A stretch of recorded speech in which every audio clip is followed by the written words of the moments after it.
One second, I'll just highlight that. Okay. तो सवाल ये था कि हमने आसन कैसा लेना चाहिए।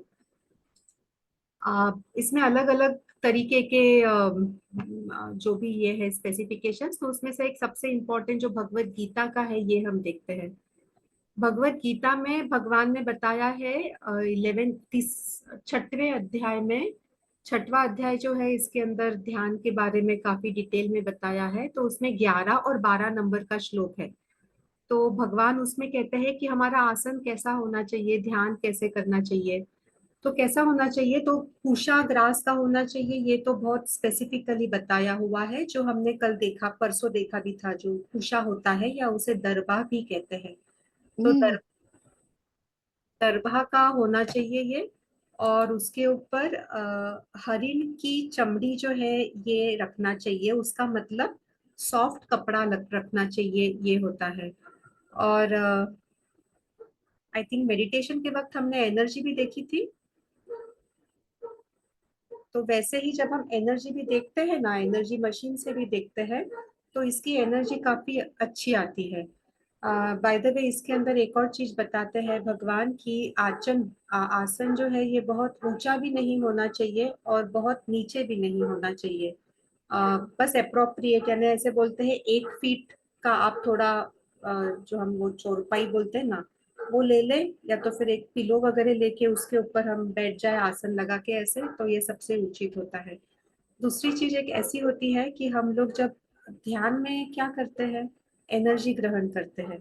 अगर हम एनर्जी ग्रहण कर रहे हैं और अगर नीचे आसन नहीं है, अगर हम फर्श पे बैठेंगे तो एनर्जी पास हो जाती है, तो भीतर रहती नहीं है, ठहरती नहीं है।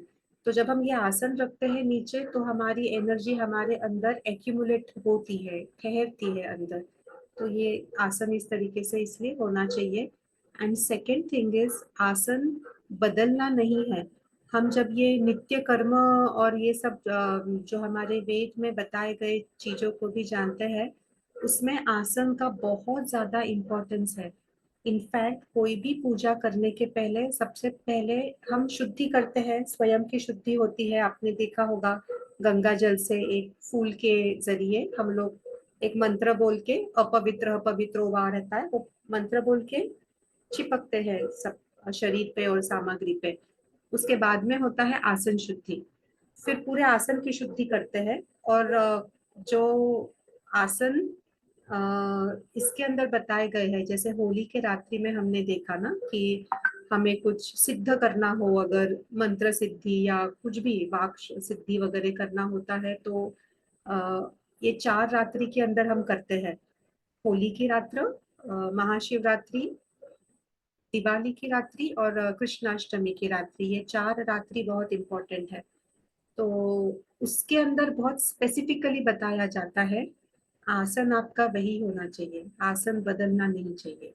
और ये तो जैसे अगर हम 10 दिन की साधना कर रहे हैं, जैसे महाशिवरात्रि की हम लोग किए थे ना इस बार 10 दिन की, या हम लोग नवरात्रि की भी 10 दिन की करते हैं पिछले 2 सालों से, पूरे दिन आसन सेम होना चाहिए।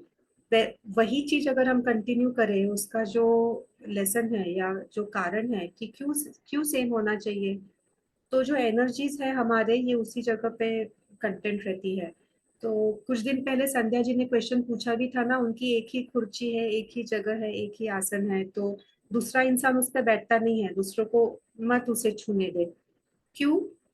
तो नॉट बिकॉज दूसरा इंसान अपवित्र है या ऐसा कुछ नहीं है, बट आपकी एक ऊर्जा होती है और वो आपकी ऊर्जा है जो आसन के साथ में जुड़ी होती है।